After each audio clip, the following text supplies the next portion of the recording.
Have you ever wondered what's the biggest book in the world? The title of the book is This is the Prophet Muhammad. It's located in Dubai and the book measures 16.40 feet by 26.44 feet and weighs approximately 3,306 pounds. Wow!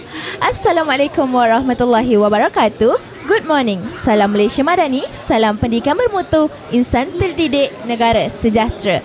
Hi everyone, welcome to Tvrz at KLIBF Podcast, a place where we have casual conversation, share inspiration and explore the world of book more closely. I am Aida Rahana, will be your host for today's podcast, and I'll be accompanying you throughout this podcast for the second day of KLIBF. So stay tuned because we have lots of exciting things waiting for you. Today, I am with a special guest, Dr. Noshin Zakaria, an author plus publisher from UK Publishing House. Hi, Doctor. May you please introduce yourself? Assalamualaikum. Thank you very much for having me on the show. Welcome. So I am a UK-based publisher, and I've been in Malaysia last year. We won the third prize in Kuala Lumpur International Book Fair for the most interactive booth, and it's been a very exciting journey so far. This year we're releasing around 47 titles. Last year we came with 2. So alhamdulillah, it's grown exponentially, and the kind of books that we are doing now is a book to screen and screen to games concept as well. So I would like to talk more about that, and you have the questions coming in. That's such an impressive. Okay, my question for today is, in the era of TikTok and short form content such as Reels, TikTok, how do publishers maintain people's interest in book? So in the era of TikTok and Instagram and Reels, we know that the attention span of especially children is going down. Yeah. And so that is the reason why a lot of books have now shortened their content as well. Initially, there used to be around 1,500 to 2,000 words in a book for children aged up to 10 years. But now that's gone down to maybe 750 words. So you can see that already, if the children are reading more than 25, 26 pages of worth of book, their attention span will go. So what we have done in our production house is that we just don't do the books, but we also do the interactive books as well. So we do a video of the book and we do the audio of the book as well. And then we also do games and activities with the book as well. And then all the books that we have released this year, they all go on the Alif Kids app as well. And so that is why I think it's very important that we are in the sphere of where our children are learning different activities from as well. I see. And I heard that you mentioned an Alif app. Since like this generation more likely to be on their phone, so does the Alif app actually have a lot of content in there? Absolutely. So we have around 150 books right now in Alif Kids app. And we're just launching this year.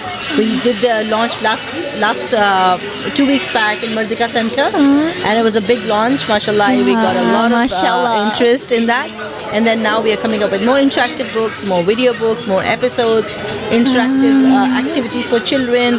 Because we know that the children are not just reading the physical book, but they also are on the app. They're also on the tab as well. So to get into their sphere, we're trying whatever we can in our capability to get into the educational sphere with an educational app as well.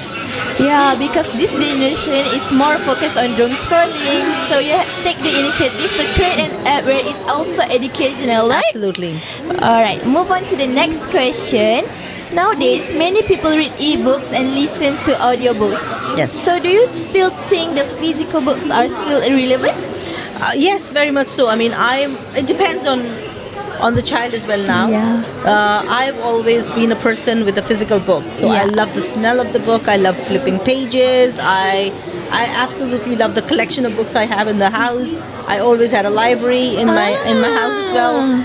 But I mean, between my 2 children as well, there are always changes. So my daughter would prefer the book more, but my son would like to read on the tab more. So I think we have to get into wherever we want, and personal choices as well. They're still reading the book on the tab. It's still a book. And maybe it's more sustainable in the future as well to get a book on the tab rather than printing the books. But however, I don't think it can place the love for a physical book. Yeah. I would still like to hold on and treasure the book I had from my childhood, for example, or as a gift, Yeah. So the physical book can not be replaced, but it's just adding another layer to it. So it really depends on the kids, because some kids like more Absolutely. on tabs and some kids like on physical books. Absolutely. It's a personal choice, right? Yeah. When I was doing my PhD, I had a friend from Taiwan, and I would print like loads of paper and Wow. journal articles to do my scribbling and my, like the traditional way of working, and make notes and all of that. And he would just read a PDF and make notes on the PDF, and I was like, how do you do that? I could never write on a PDF, on a computer. So, but it's a different choice. It's a Yeah. personal choice as well. At the same time, there's nothing good or bad here. There's nothing wrong here.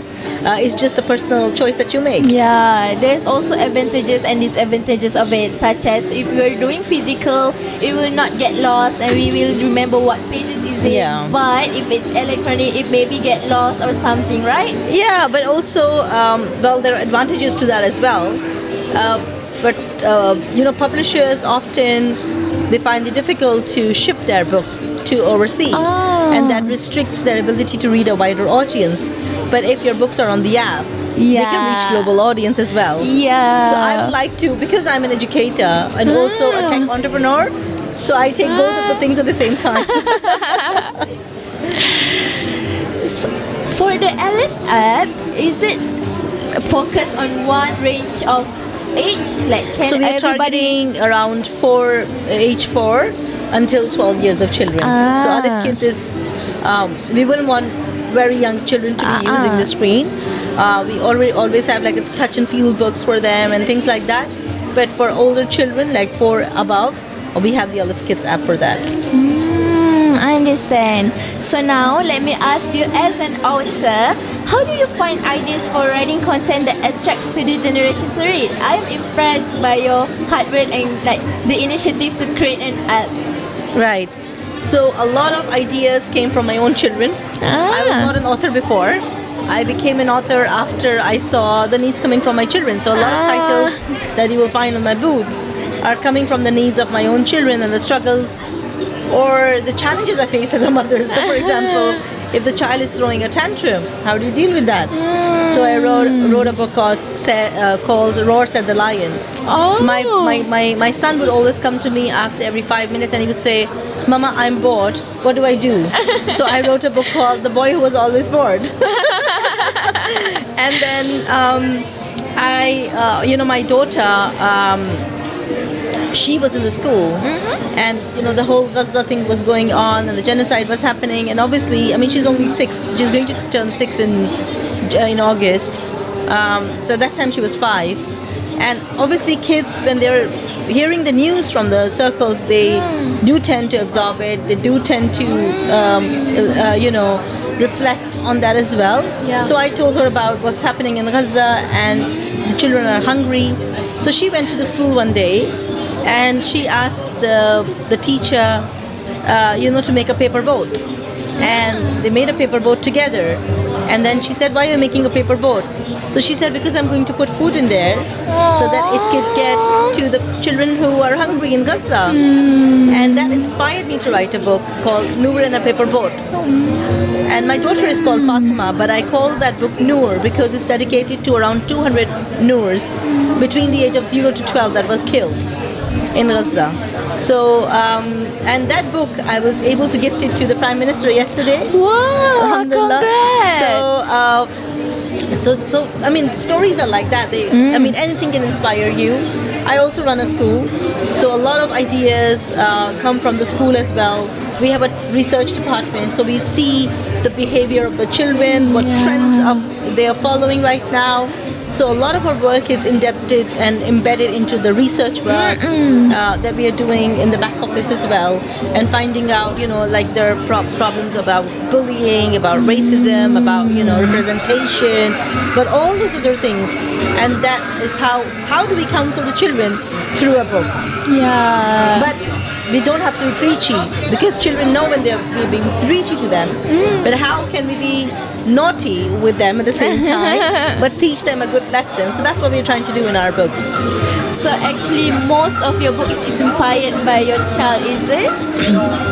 Some of them are, but some of them are also inspired by the research that we do in the school, Yeah. and seeing what children are facing, the problems around. I mean, for example, right now the trending, one of the trending things is AI is everywhere, and a lot of schools are putting computers in front of the children without understanding the consequences of it.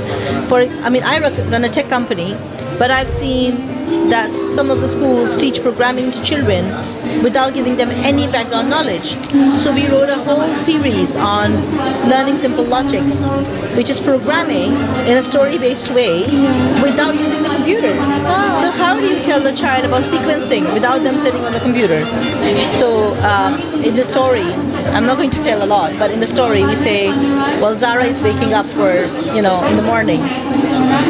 Would she do now she's thinking, should I brush my teeth first? Or should I change my clothes first? So she goes and she brushes her teeth first, and then she says, oops. She goes and she changes her clothes first, and then she goes and brushes her teeth, and the clothes get dirty. Yeah. And then she's like, oops, so did I do the sequence wrong?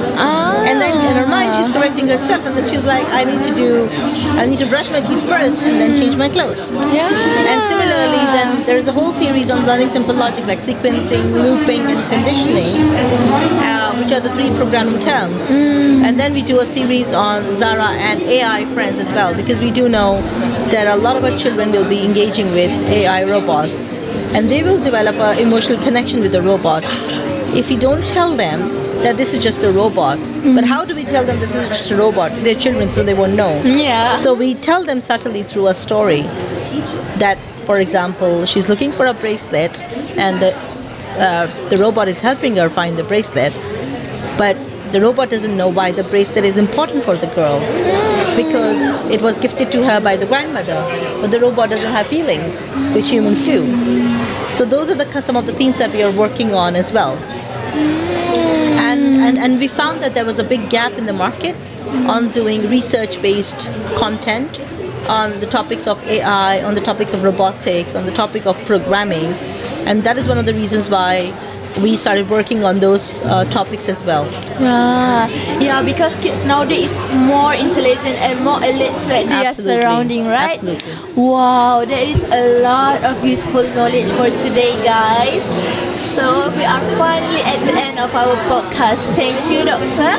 And as we close the chapter on today's episode here at the Kuala Lumpur International Book Fair, we want to remind you that every book you buy is a new adventure waiting to happen. Thank you, Dr. Noshin, for sharing your love for stories with us today. Until our next literary adventure, happy reading. Take care. Bye-bye. Bye-bye. Thank you.